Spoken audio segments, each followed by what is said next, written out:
at a sort of philosophical or systemic level, the world operates kind of with you, through you, and without you at the same time. When you look at the way the world is, if you will, it contains all things without definition, without holding onto them, without clinging. It is a story in motion, kind of perpetual motion, where you can influence and be influenced by it.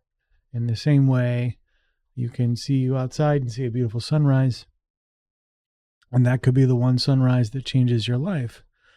The world has this deep and profound interconnectedness that you have to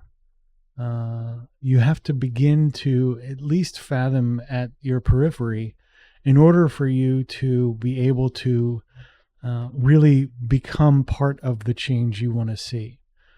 You start to move out of this operator model that you had at level 1 and this experimental model you have at level 2, and you begin to approach the world in the kind of in the underpinning of Gandhi's quote about be the change you want to see in the world.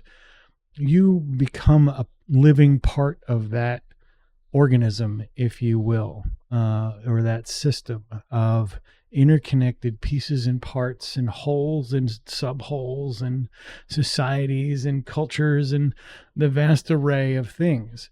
What remains true at all levels of the world as symbol is that it is it really doesn't it doesn't care much for your opinion of it, if you will. You don't get to say, I think this is the way things should be. It just is. This is the way it is. And if you want to change it, you have to add energy to that system in some way or another for it to create an abundance of energy here, to fill a deficit there, to do X or Y or Z. At this systemic level, we are all doing this kind of all the time. And it is what is moving us from where we came from, the caves or what have you, all the way through to the future, where there is, just a blissful human condition.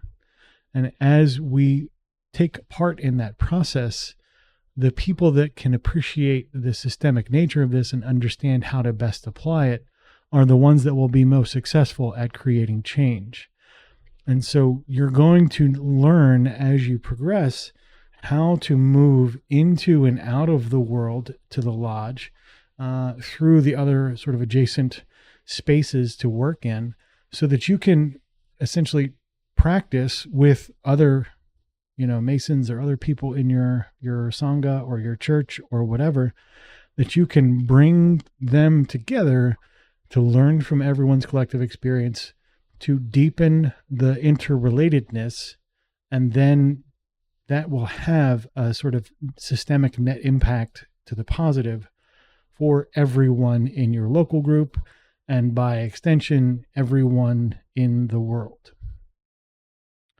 When you get this, and a lot of people get it, get peak experiences of this through drugs or things like that, or long hours of meditation. But when you get to this level of understanding of how the world works, it immediately lowers the temperature on your suffering experience to a degree. That doesn't mean the pain goes away, but it means that your clinging to the experiences you have stops being so persistent, and you can appreciate the larger systems at play. This is a lot more like a video game than you think, and you'll find out even more about that tomorrow.